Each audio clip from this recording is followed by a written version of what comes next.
ما انا دلوقتي هروح اجيب الطلب دلوقتي.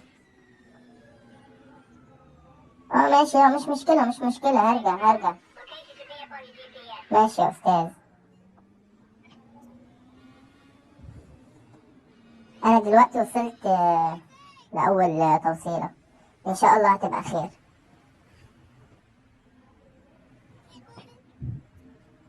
يعطيك العافية يا معلم. اهلا اهلا يا استاذ. اتفضل، عاوز تروح فين؟ عاوز اروح مستشفى عنكب شد واركب لو سمحت. ماشي يا استاذ.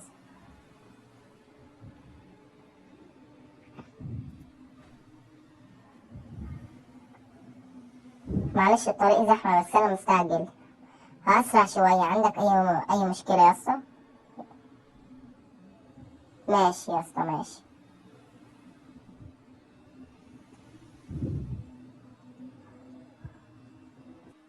طب تصدق وتؤمن بالله، انا دلوقتي اول توصيلة هروح فيها. انا اشتغلت تاكسي، انا الدنيا كانت يعني كنت شايفها الدنيا زي العسل، بس جت عليا شوية واشتغلت سواق تاكسي. معلش معلش يا زميلي، يا عم ما توسع شوية يا عم. ايه ده؟ خلاص انا هغير الطريق كله. اكملك يا اسطى. انا كنت مرتاح على وضعي، يعني كانت الدنيا زي ما بيقولوا كده، يعني كنت عايش ومبسوط ومرتاح. بس جت عليا الدنيا شوية وحصلت معايا كم حاجة، عشان كده اشتغلت تاكسي. والله. طب تصدق وتؤمن بالله، انا دلوقتي معيش حق رغيف خبز ادخله البيت. اه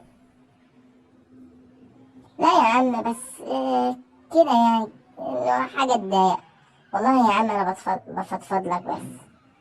حاسب يا ابن المجنون هتفوتنا في الحيط. طب انت بتحكي لي انا ليه يا عم؟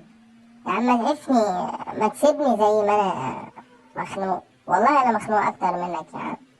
دلوقتي هروح الشغل وعندي شغل تاني بعد الشغل ده. عندي شيفت تاني، فما تسيبني في حالي يا اسطى. بالله عليك ما تشد شوية وبلاش زني زني زني يا عم.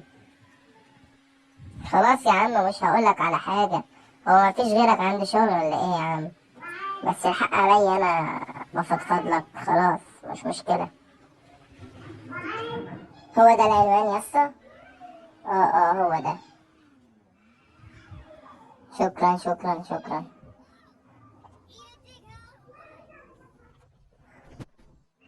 يا ابن الصرمة، الولد ده طلع حرامي، والله مش هسيبك، هجيبك يا ابن الصرمة، هجيبك.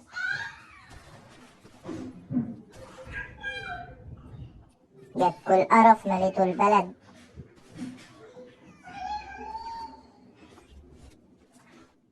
ايه ده؟ انت بتضرب عليا ياض، منك ليه يا ولاد الجزمة؟ تعالى ياض.